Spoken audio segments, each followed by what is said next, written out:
Hey guys, it's Ricky again, out of work. I'm gonna torture myself with some of the news today. So I did a thing today where I released a small little short little video on YouTube Shorts, TikTok. The feedback, which was minimal, like I said, not a lot of people know who I am. I don't blame you guys, but it was a little negative, especially from the Trumpies, almost making it sound like I'm crazy. Like the stuff that I'm talking about is absolutely bonkers insane. So I thought, let's see, maybe there's some good news out there. Maybe I'm not as crazy as I think that I am. So right here we got CNN, which does skew a little left, but at least they're not psychopaths like Newsmax and Fox News, right? So U.S. troops in Iran, what Americans think and what it would mean. So I would say that the war in Iran is completely unnecessary and just shows how much of a warmongering country we've become. But that would just be me, right? Maybe I'm just a crazy person. Maybe the country actually wants to see this war uh, take place, go through. Who knows? Maybe I'm crazy. JD Vance said we have no interest in a protracted conflict. He said this in June of 2025, just hours after the United States carried out airstrikes on Iran's nuclear facilities. Then he added, we have no interest in boots on the ground. Weird, because it almost seems like we're ramping things up towards that. The administration was singing a different tune today, refusing to rule out the prospect more than 2 weeks into an extensive war against Iran.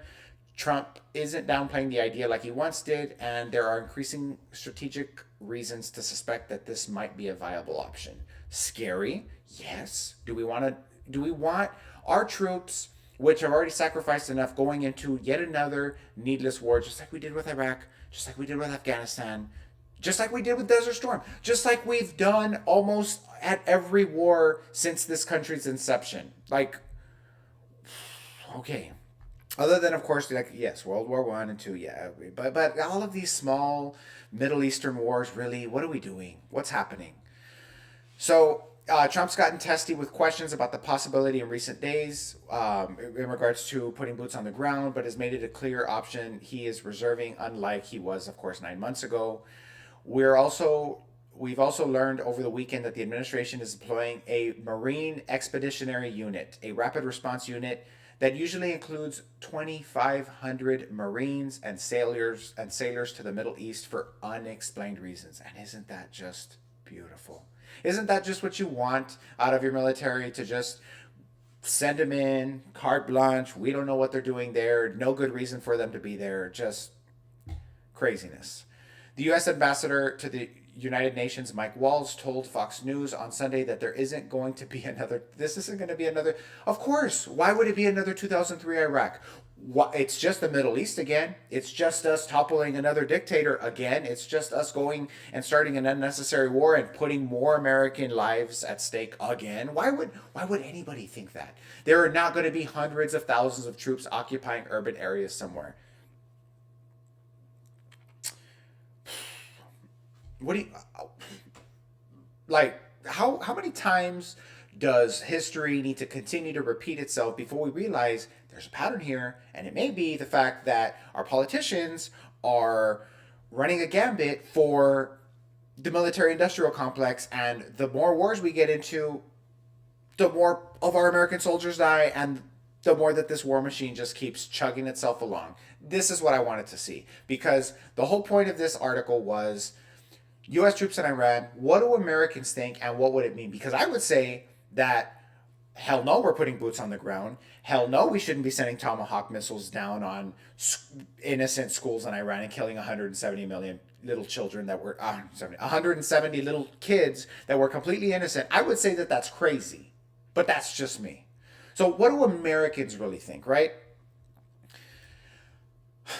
U.S. ambassador. Okay, we did this one already. So, uh, CNN poll conducted shortly after the war began showed that Americans opposed sending ground troops by a margin of 5 to 1. So for every five people that said, "Hey, let's not get in this war," one person was like, "Oh yeah, let's get in this war." So that came out to 60% against sending boots on the ground, to 12% saying, "Oh yeah, I'm ready to send our brothers and sisters over there to go and die for a cause unbeknownst to any other American," right?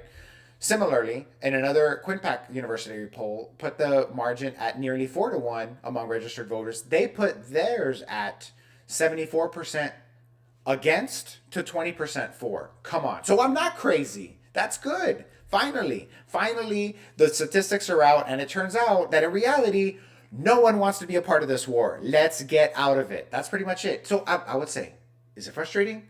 Yes. Because it's the news. Why wouldn't it frustrate me? But the good news is that we are not alone. There is a majority of people that also agree that we should not be in this war. So take that for what it's worth, and hopefully it's worth more than I say it is. Because if the Republicans continue and Trump continues to put us into these scenarios, this number of 60% to 12% and 74% to 20%, that's going to come back. I have faith. I have faith in the American people that that's going to come back when it gets time to vote during the midterms, and the Democratic Party is going to lay waste to these people. So now it's just a matter of how big do the Democrats win during the midterms, and do we actually put enough good Democrats in office that are actually able to turn the tide so that we can start to turn this country around? Because if we're going to be putting in a bunch of these, like, do nothing Democrats in office, that's not going to work either. We need real Democratic support that's actually going to support the working people. So anyway, that's my video, guys. Thanks for watching. Feel free to stick around. Like I said, the news is only going to get worse, but as it gets worse, it does get more entertaining. So I hope you guys can follow me on this journey. Thanks for watching.